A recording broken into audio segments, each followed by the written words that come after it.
me interesa saber un poco cómo fue para vos vivir y producir. Vamos a ir yendo y viniendo bastante, ¿no? Como por tu trabajo. Eh, ¿Cómo fue? Si para vos la Patagonia implicó como un cambio estético en tu producción, porque yo creo que, no sé, desde el paisaje y el entorno te convoca como a otros Sí, estados, ¿no? sí. ¿Cómo influyó? Si viste una ruptura o una diferencia o una distancia entre tu voz de la ciudad y tu voz de... Eh, sí, es buena pregunta, sí.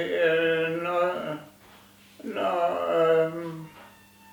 creo que no, porque lo que yo hago es un cine experimental que es, no es un cine narrativo, es un cine más bien que se puede comparar más con la poesía que con el cine. Es como si el cine común que ves en los cines es la novela, porque tiene un guión y tiene un argumento y tiene una historia, y en cambio eso es como la novela, ¿no? Y después está el cine experimental, que es, como te digo, más como la poesía. Entonces una película puede ser algo que dura una hora o como lo de em, el, ¿cómo se llama este chico que hizo la película que dura 14 horas, creo?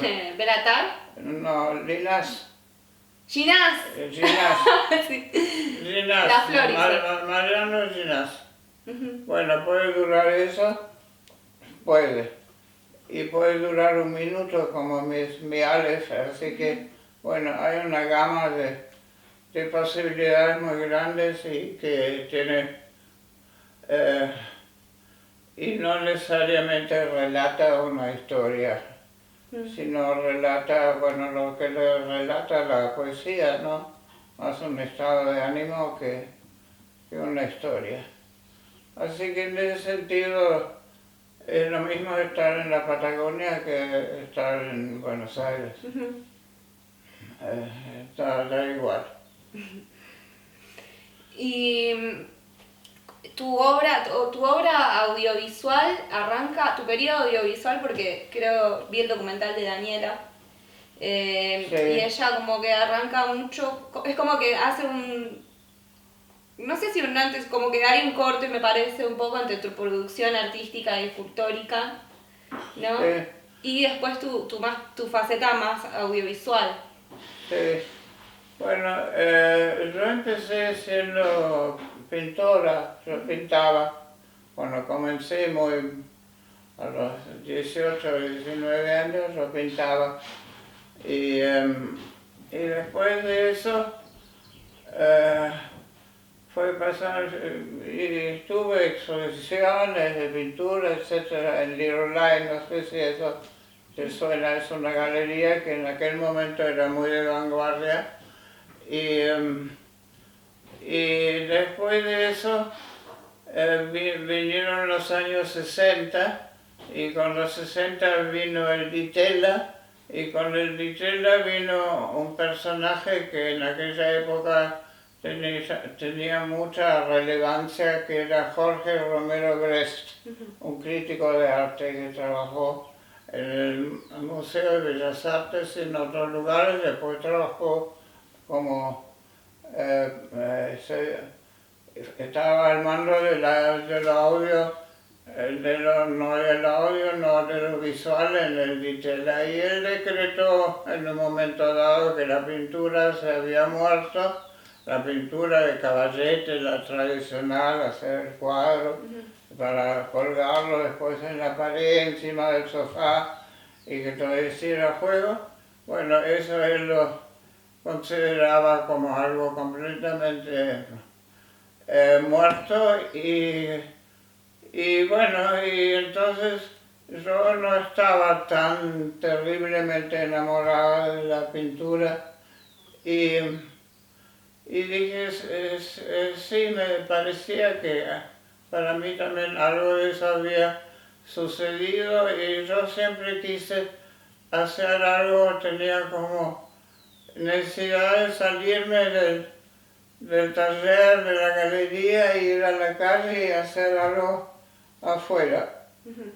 Y empezamos con una amiga mía, fotógrafo, María Luisa Alemán, y un amigo, Walter Mejía, un colombiano, que no hacía pintura, hacía yoga, y con él empezamos a hacer cosas en la calle, como happenings se decía en aquel momento. Sí. Ahora son performances, es otra cosa, pero bueno, en aquel momento eran happenings, así que empezamos a hacer varios happenings y eso terminó, esa época terminó en el 68 con La Marabunta, la película La Marabunta, que no la filmé yo, nosotros hicimos La Marabunta, el esqueleto y todo el evento, y yo tenía un amigo en ese momento que era el dueño del laboratorio Alex,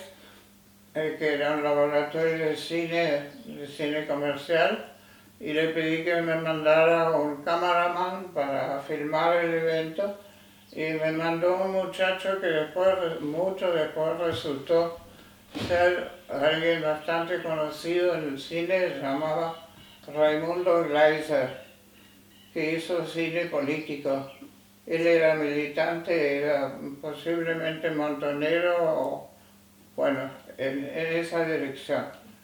Y bueno, él filmó La Marabunta y después fuimos a la casa de él para editarlo, y cuando vi el evento de la edición, el hecho de editar me pareció tan interesante lo que se podía hacer, y posiblemente también el hecho de que algo se moviera, cosa que en la pintura obviamente no está, que me quedé muy enamorada y bueno, y empecé a filmar. Con La Marabunta empecé a filmar y después ya eso siguió. Hasta hoy. ¿Cómo fue ese? Porque Raimundo Gleiser es una figura súper importante, ¿no? Para el cine documental y también para mí para la ficción. Para mí fue un gran director de ficción. ¿Cómo fue ese intercambio con él? ¿Cómo fue ese trabajo? Porque él fue y grabó directamente por su cuenta, o hubo un ida y vuelta de decir, bueno, establecer un poco cómo iba a ser la dinámica. ¿El Raimundo? Sí. No, el Raimundo fue enviado por mi amigo Aldo César, que era el que me lo había mandado, y yo le pagué la filmación, y él filmó lo que le preguntamos si tenía ganas de filmar eso, y él dijo que sí, que tenía ganas, y entonces él filmó lo que le parecía. Estaba solo, cosa que en el caso de La Marabunta no alcanzó ni ahí, porque hubiéramos tenido que tener varias cámaras simultáneas, porque había mucha gente y mucho happening, pasaban muchas cosas simultáneas. Pero bueno, yo tenía a él solo, así que la película en sí no es tan terriblemente interesante, pero no es culpa de él, sino las restricciones con las que él trabajaba. Así que él hizo lo que él filmó lo que quiso filmar, y después nosotros editamos con él, y eso fue. Recién hablabas de un poco el contexto, como esto de el contexto político, ¿no? Sí. En el que estaban situados en aquel momento. ¿Cómo sentís que era ese? Yo creo que es como si hubiese estado el ambiente artístico como un estado de ebullición un poco, me parece, con todo lo que estaba sucediendo política y socialmente. ¿Cómo conecta con eso Marabunta? Bueno, en los 60 fueron enteramente distintos como época que lo que podemos estar viviendo ahora. En los 60 había, todo estaba cuestionado, todo estaba en ebullición, todo estaba muy enfrentado, y vos no podías como ahora ser de un bando y de otro al mismo tiempo, tenías que elegir, o eras de derecha o eras de izquierda, o hacías arte moderno o hacías arte tradicional, pero las dos cosas no iban nunca juntas y todo estaba muy, sí, muy cuestionado y hubo, bueno, corrió mucha sangre al río, ¿no? En aquella época. Y de eso yo participé en tanto que yo estaba del lado del arte moderno y en cuanto a la política como tal, yo fui siempre de entrada, más allá del cine o lo que fuera, yo fui completamente apolítica. Consideraba y creo que considero hoy igual que la postura política es una postura, bueno, ideológica. Es una postura ideológica. La ideología son ideas congeladas y como tal me parece que no sirven para adoptar una postura o un partido o lo que fuera, y me mantengo al margen de eso en la medida que puedo. Si la cosa viene muy fuerte y viene hacia uno tiene que tomar, tener una postura, pero mientras se puede uno mantener afuera de eso, yo prefiero decir lo que pienso, lo que siento, pero no en forma política, no presentado como desde un partido político, sino dentro de la vida misma. Mi vida misma es desde ya política, como lo es de cualquier ser humano. Y bueno, y entonces yo vivía así, y como había, ya en los 60 había cine político, estaba La Hora de los Hornos, y ellos, un grupo de gente que era claramente un cine politizado, estaba en función de eso. Y después, bueno, con ellos no tuvimos absolutamente ningún contacto, nunca. Y tampoco lo tuve con otro grupo de gente que podría haber hecho un cine narrativo, tampoco estaba cerca mío. O yo cerca de ellos, no. Claro. No, fuimos un grupo casualmente agrupado que éramos 6 o 7 que hacíamos el cine así llamado experimental o underground, se llamaba en Estados Unidos. Venía de Estados Unidos ese cine.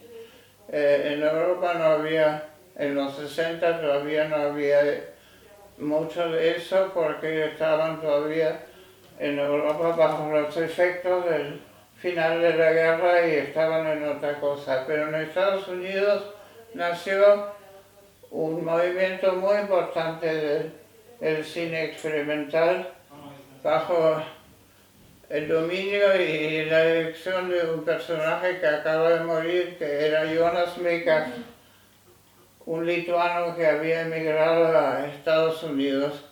Y él agrupó una cantidad de gente que empezó a hacer un cine muy diferente a lo que se veía en otros lugares.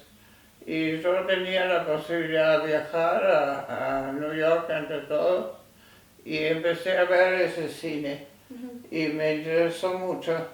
Y bueno, y yo me acoplé a esa a ese cine, me interesaba eso y seguí haciendo ese tipo de bueno, experimentación, si uno quiere llamarlo.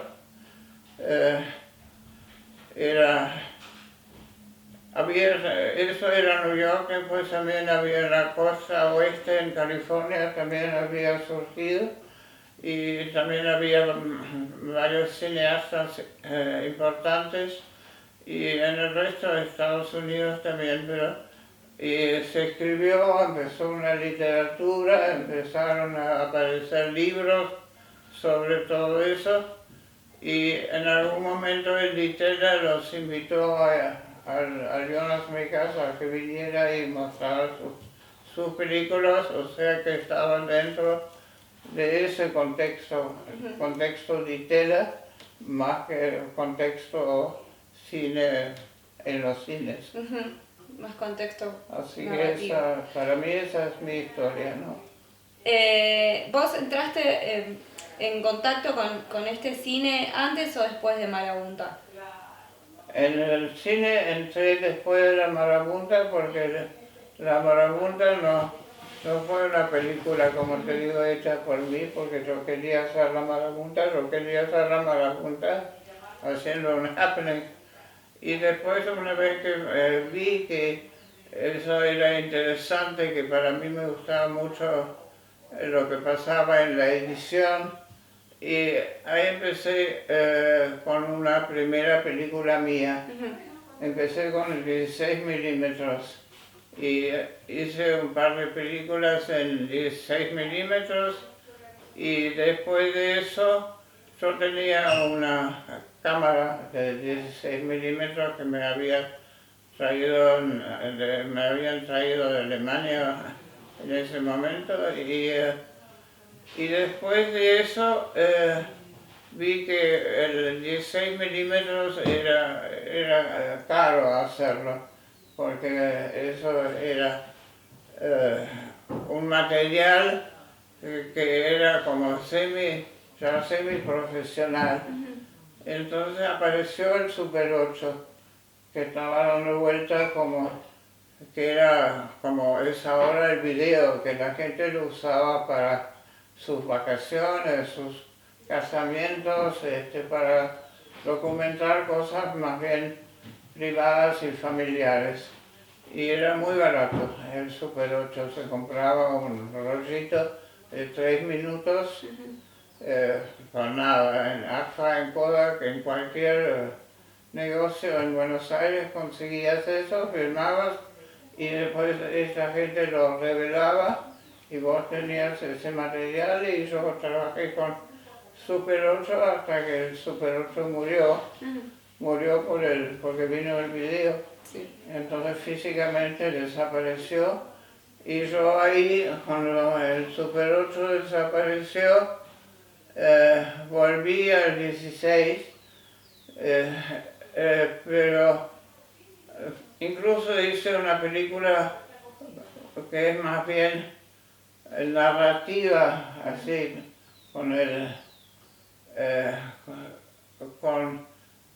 haciendo como se hace el cine con actrices profesionales, así como si fuera un cine común, comercial y profesional. Y me di cuenta que no era para mí, entonces ya ahí, como te digo, había aparecido el video, y apareció Daniela en mi vida, que hacía video, y con ella empezamos a trabajar. Ella editaba y sigue editando. Hace eso 20 años que trabaja conmigo, y bueno, ahí mezclamos todo, mezclamos Super 8 con 16, con video, con lo que uno encontraba. El video es muy bueno para todo eso, porque bueno, podés refilmar el 16 milímetros, las películas que hiciste las podés filmar, volver a filmar en video, y hay muchas cosas que se pueden hacer. Así que hicimos eso y sigo haciendo eso ahora. Me dijiste que estabas en Buenos Aires haciendo como una revisión de tu obra, ¿puede ser? ¿Haciendo qué? Tu último viaje a Buenos Aires, hiciste una revisión de tu obra. Están armando la videoteca. Sí. ¿Cómo, o sea, te reencontraste nuevamente? No sé, también me pregunto eso, vi El mito de Narciso, tu película, y es como que me pareció que es como un sueño, un gran sueño un poco que abrazó un poco a toda tu obra, ¿no? Sí. Y ¿cómo es ese contacto que tenés vos con tu propio material, digamos? Es como, veo también que hay fragmentos que reaparecen constantemente o elementos que se repiten, ¿no? Sí. Bueno, lo de la filmoteca que estoy haciendo ahora nace del hecho de que voy a tener unos 24 años dentro de poco, y que entonces uno tiene que contemplar el fin de la vida como algo que va a ocurrir muy pronto, y lo que yo no quería es que mis películas terminaran en un cajón, en algún sótano húmedo, en la casa de alguien, de mis hijos o lo que fuera, que estuvieran más o menos cuidados. Entonces yo tenía un pequeño departamento moderno que tenía como inversión en Barracas, y destiné ese lugar para guardar las películas. Sí, eso estamos armándolo con Daniela, con mi nieto Tomás, que también se interesa por el cine y el video. Y está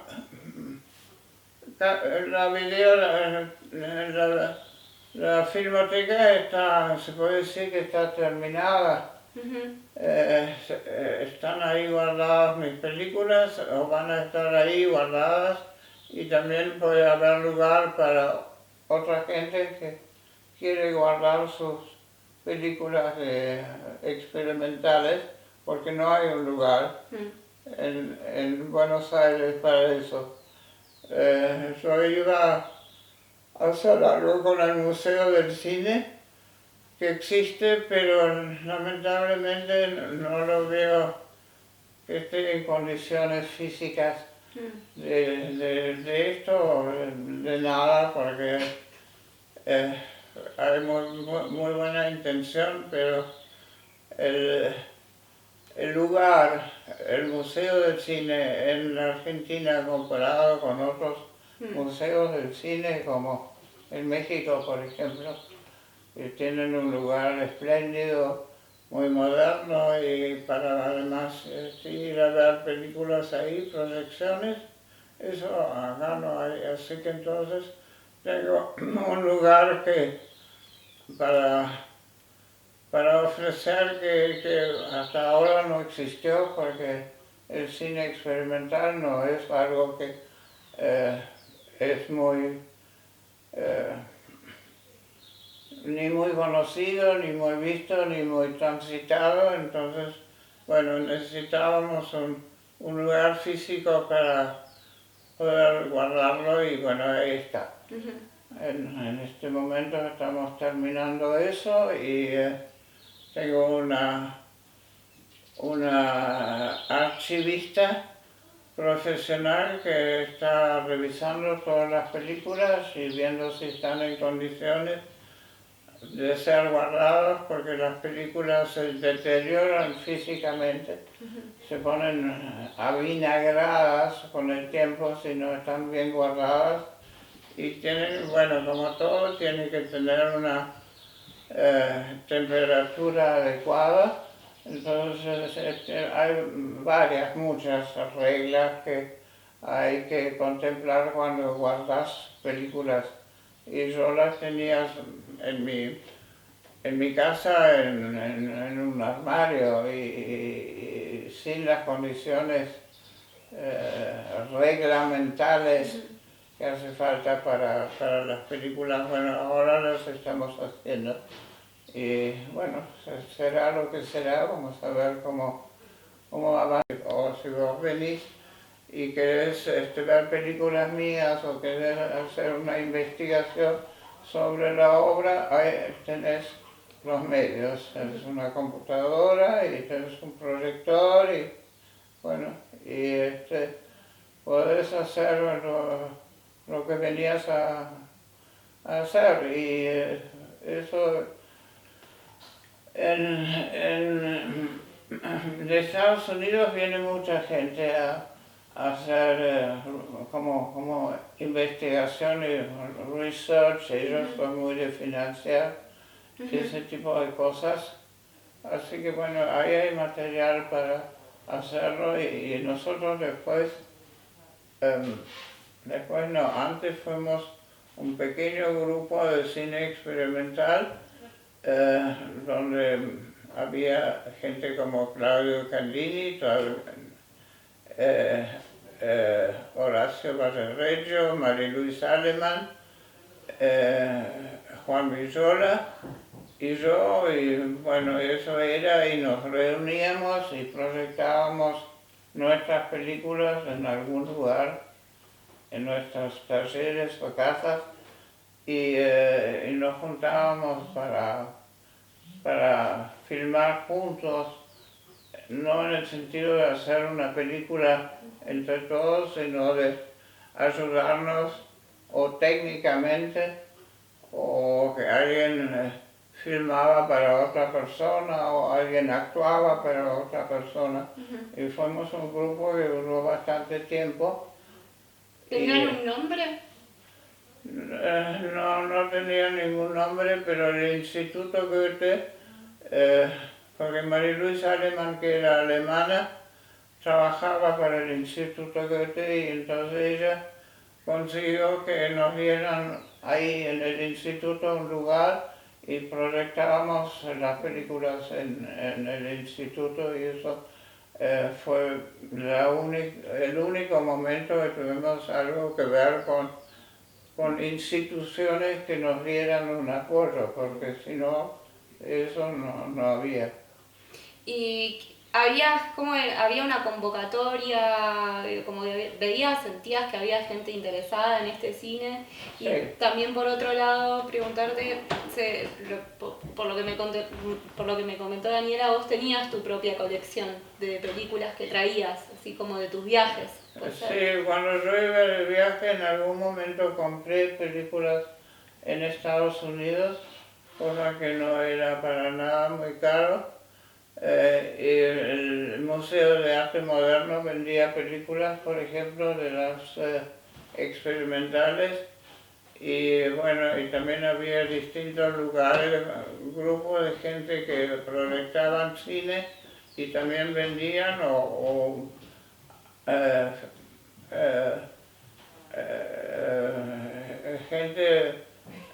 gente que filmaba y que si vos los veías que vendían su película, eso se podía hacer.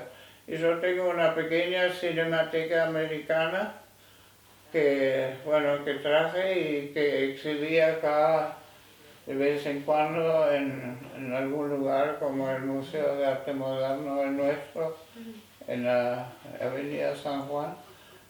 Y bueno, está eso, pero es muy pequeño, no es una colección de la que se puede hablar en grandes términos para nada. Pero bueno, eso es lo que hice, y ahora el cine experimental como tal se puede decir que terminó así como nosotros lo empezamos, como separado del resto, como enfrentado, muy enfrentado al resto, porque fue muy atacado.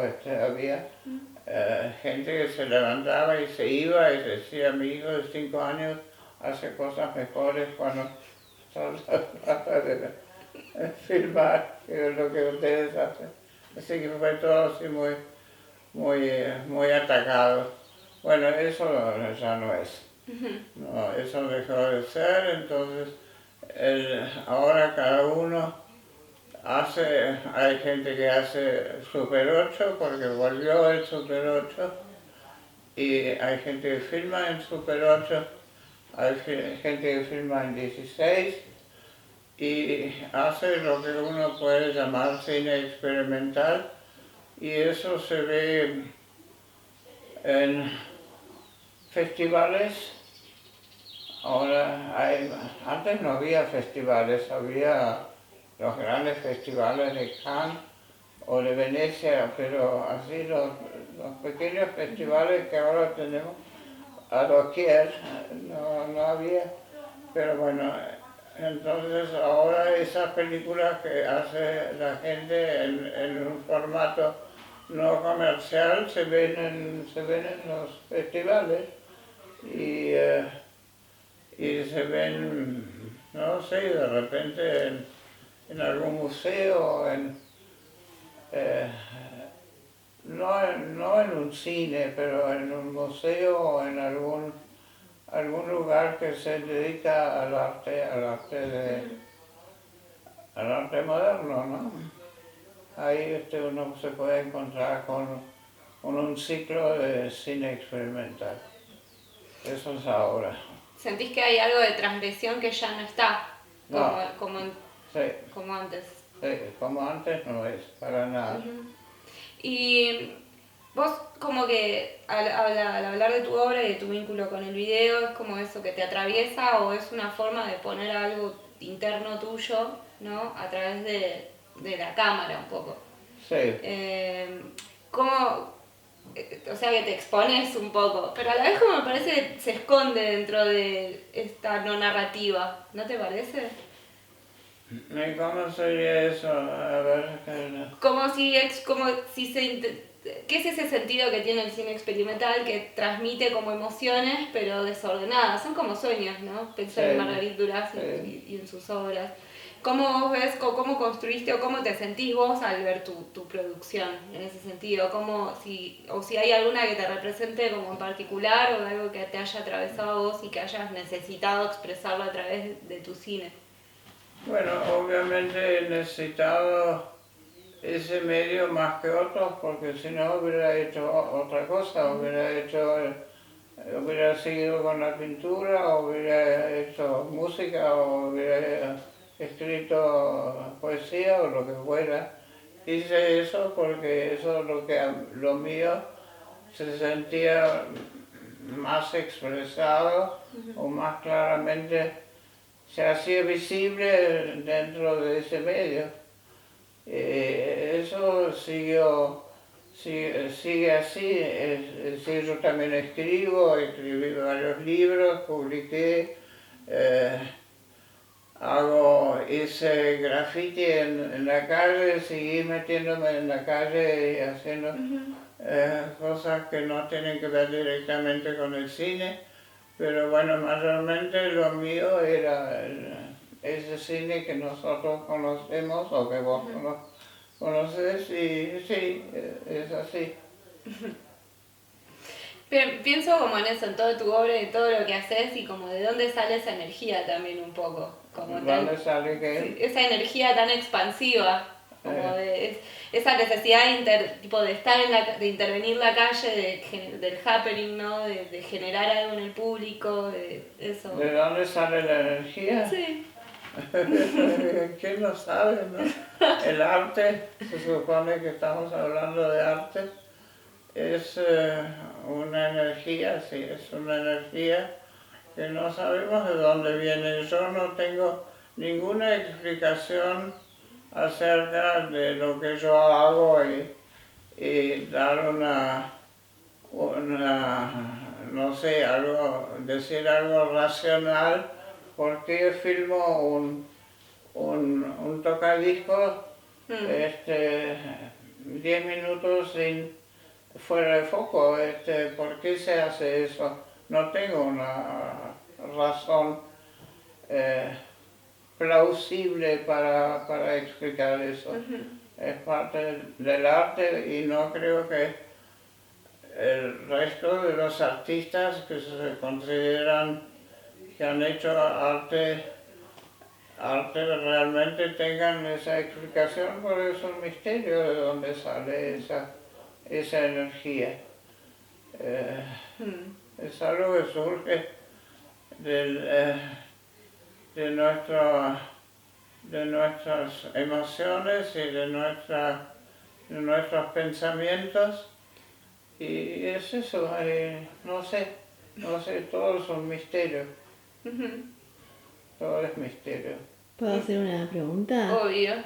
Narcisa, vos cuando haces una película no tenés guiones previos. No te oigo nada. Guiones, ¿vos escribís guiones? No. No tenés, el guión es el montaje, sería... No, yo personalmente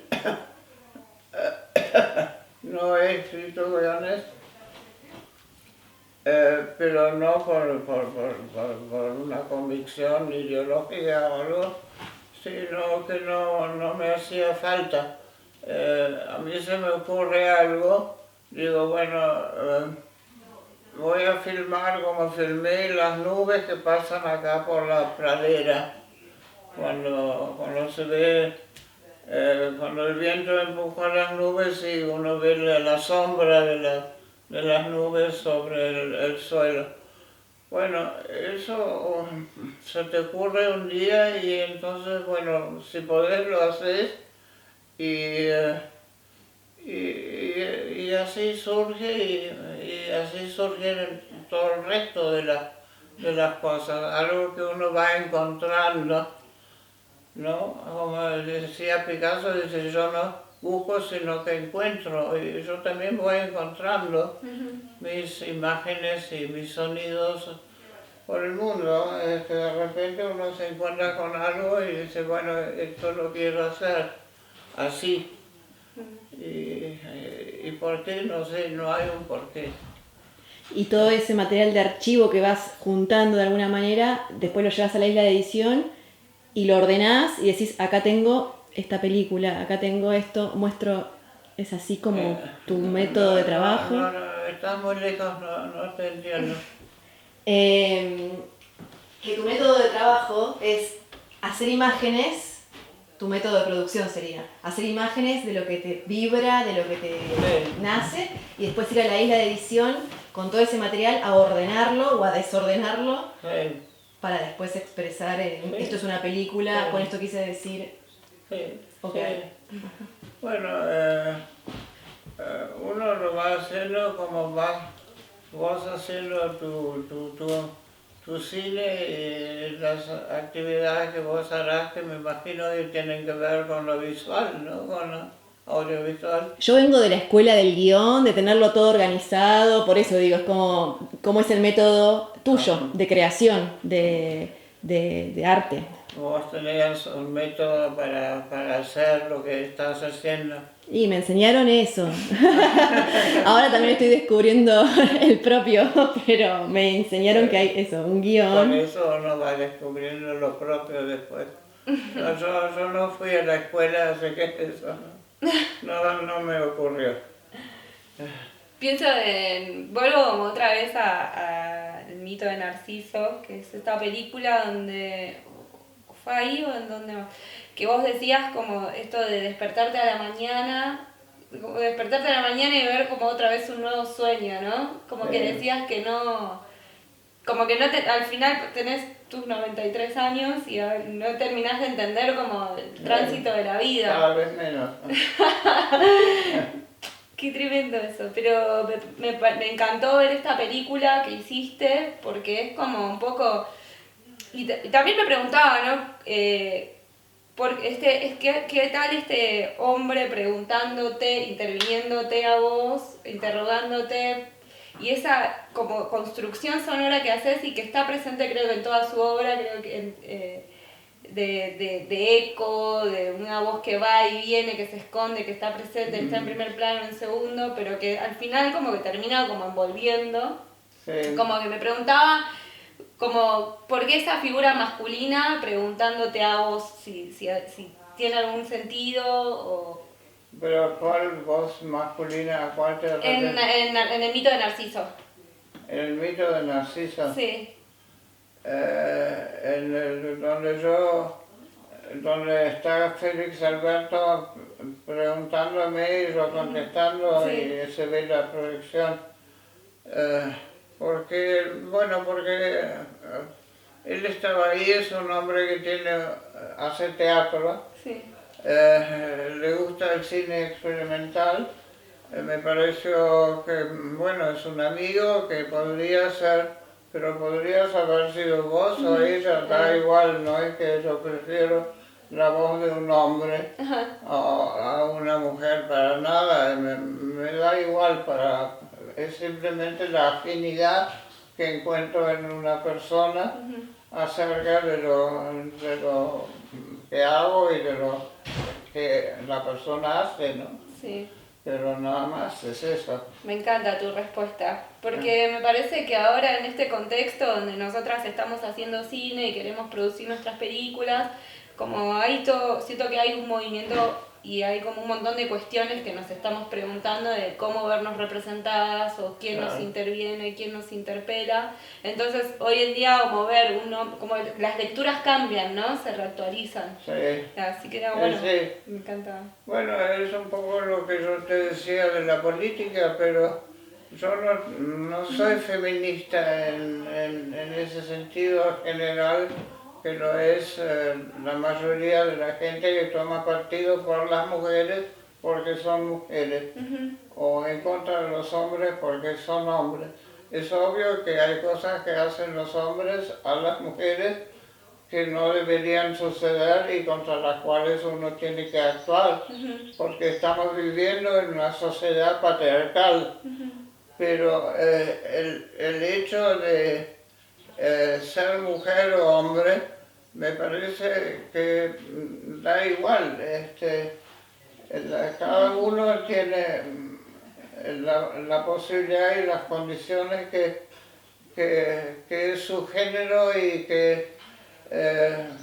a las cuales uno se puede adherir o no. Yo me puedo adherir o no.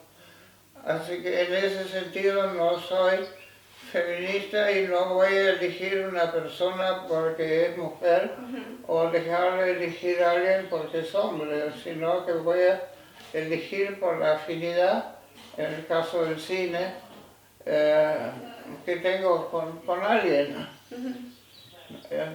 Es eso, para mí es eso.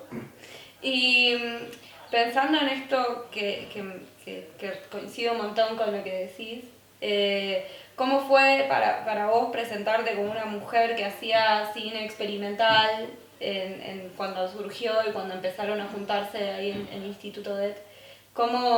Si sentías que tenías como un rol o que había alguna diferencia por tu condición femenina, digamos. Entiendo que no, pero bueno, te lo pregunto igual por las dudas. Entiendo que vos estás más allá de eso, pero no sé si tal vez pasaba algo, no sé. No, bueno, posiblemente yo nací en Alemania y curiosamente, al revés de la mayoría de los argentinos, yo nací en Alemania, pero tengo antepasados criollos. Cosa al revés de lo que le pasa al 90% de los argentinos que vienen de naciones europeas o de afuera, Sí. y nacen en la Argentina. Bueno, lo mío es al revés. Así que yo nací en Alemania, estuve muy poco en Alemania, y después estuve un tiempo en Austria, pero tuve una educación porque mi padre era pintor, muy bohemio, era un pintor. Mi madre era una señora bastante libre pensadora y hablaba del amor como algo que, si uno tenía una relación con otra persona, lo importante era tener amor, no si estaba casado o no casado, y si era hombre o mujer, nada de eso importaba. Lo que importaba era el afecto y la intensidad del amor que había en la relación. Entonces yo, de entrada, mi vida fue no regimentada por lo que se debe o no debe hacer en la sociedad. Por ejemplo, las mujeres burguesas, porque yo era una señora burguesa de Vicente López, hacían generalmente, todavía no era la época tuya, donde todas las mujeres estudian algo y trabajan y hacen su vida independiente. En aquel momento todavía estaban muy, ¿no?, bastante aplastadas por el entorno, y las mujeres que hacían algo en general hacían cosas más artesanales, como cerámica. Había muchas mujeres que hacían cerámica, y entonces la gente, cuando sabía que yo hacía algo, me preguntaban por la cerámica, porque no investigaban qué es lo que yo realmente hacía. Y bueno, y fue así hasta que fue cambiando, ¿no? Y ahora estamos en otra época. Ahora es impensable que una mujer no tenga un oficio, no tenga una profesión, ¿no? Algunas estudian y algunas no, pero la mayoría trabaja y es independiente de alguna manera. Pero en Europa era más libre todo eso, lo que vos querías hacer, en cuanto a, no era lo que se decía, lo que yo encontré acá cuando llegué y fui adolescente en la Argentina. Encontré una sociedad muy pacata que yo desconocía, así que yo ya vine con otra carga, ¿no? Claro, exacto. Bueno, Mary, ¿vos querés hacerle una pregunta? Como que estaría bueno, ¿no? No, justo quería eso también, que hablara sobre el feminismo o el rol de la mujer en el cine o en el arte, que de alguna manera, bueno, lo acabo de responder, como Sí, que sí. recorrimos bastante, ¿no? La historia del cine en general. Bueno, Sí. Hay algo que yo sé que te hicieron miles de entrevistas.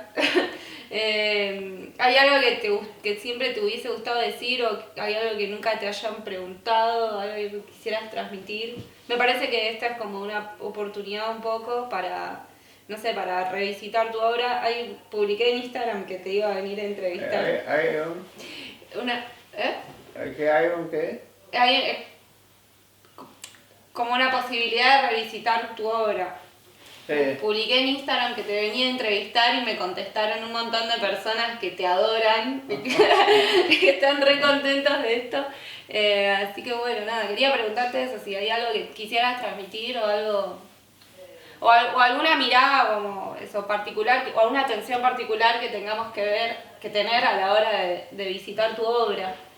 Bueno, los que hacen la entrevista también vienen con un pensamiento acerca de lo que vas a preguntar. Vos traes lo tuyo, no vas a preguntar lo mismo que ella o la señora de al lado, ¿no? Cada uno tiene su necesidad de averiguar y proyectar lo propio en el otro. Entonces a algunos les importa mucho el tema de las mujeres, porque yo he filmado mucho sobre el tema de las mujeres, he filmado muchos desnudos, y entonces los que les importa eso, preguntan mucho. La gente pregunta mucho qué quise decir cuando filmé, qué sé yo. Entonces lamentablemente yo para la mayoría de las preguntas no tengo una contestación así como uno lo puede hacer en ciencia, porque el arte no es ciencia, ¿no? No puedo dar una explicación. Bueno. Ocurre, el arte ocurre. Es un happening. Es un happening, ocurre. Exactamente. Bueno, Bueno, gracias Gratitud. Narcisa, un gusto Gracias. enorme. La verdad. bueno, vamos a tomar un Vamos té. a tomar el té.